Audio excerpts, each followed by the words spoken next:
Okay, so we're going to be at 2.5 times speed here, and I'll be a little frantic in the beginning, but then it'll slow down. So basically, OBS froze on me, so that's why I'm already in the trade.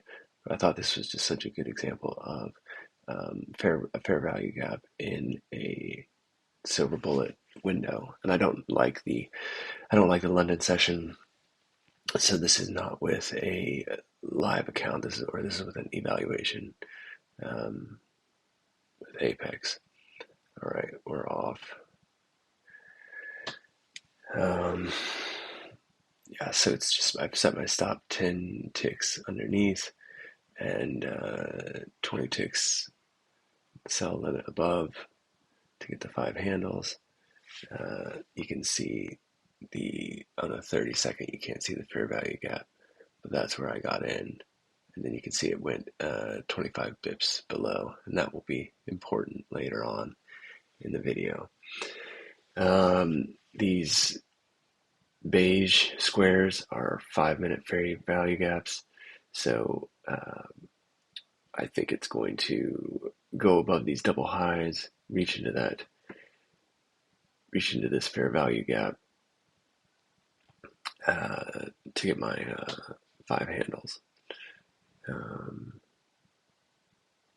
and so the most important thing that for me that I didn't realize when he was talking about those silver bullet windows um, is that to switch between time frames. If you don't see a fair value gap on one time frame, switch to another time frame. I've listened to a lot of his videos, a lot of his Twitter Spaces, and that had never clicked for me. So, but anyhow, this was soured by the way it ended here. Because also with Apex you have the trailing drawdown, so you really need to get out at your high.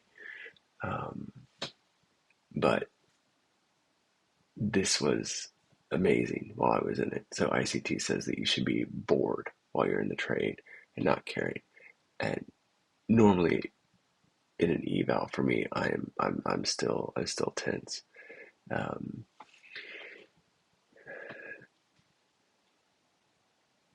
let's see. So this is on the 1 minute. Yeah. So here you can see that this is the fair value gap from here to here. It's got this value imbalance, which I make blue, and it came into and it came into there.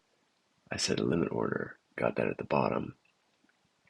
It proceeded to go just one tick lower, which is pretty amazing. Here I'm checking the NASDAQ.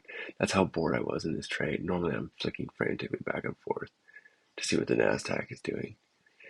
Uh, takes a dip there. So it's already broken the equal highs. What else is going on? Yeah. So I think that's about all I wanted to say. It's a little bit of a pause at the bottom of the 5 minute gap. Uh, Maybe I'll speed it up here. I forget how quickly it wraps up. There we go. So now we're at 340.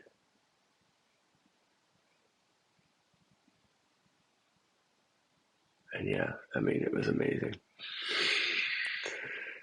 But okay, so you can see it taps my sell limit, but doesn't. And I've seen so many of these where in the London session it only goes exactly 5 handles, and this was especially choppy right here.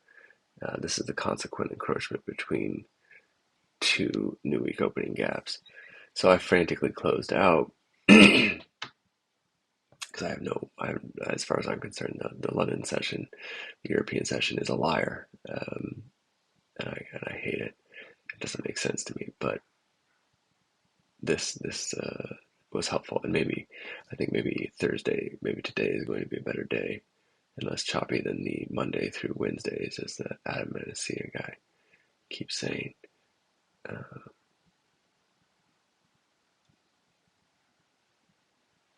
but yeah, eventually I guess the video will stop, um, but then we'll can show what has ended up happening. Where it went up there and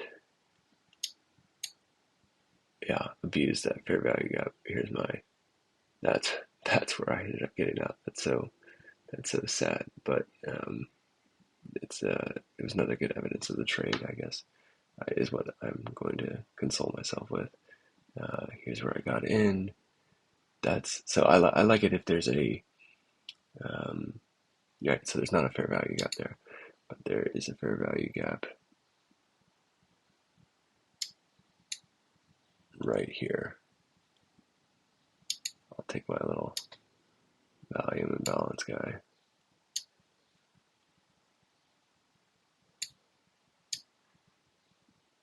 That's the fair value gap from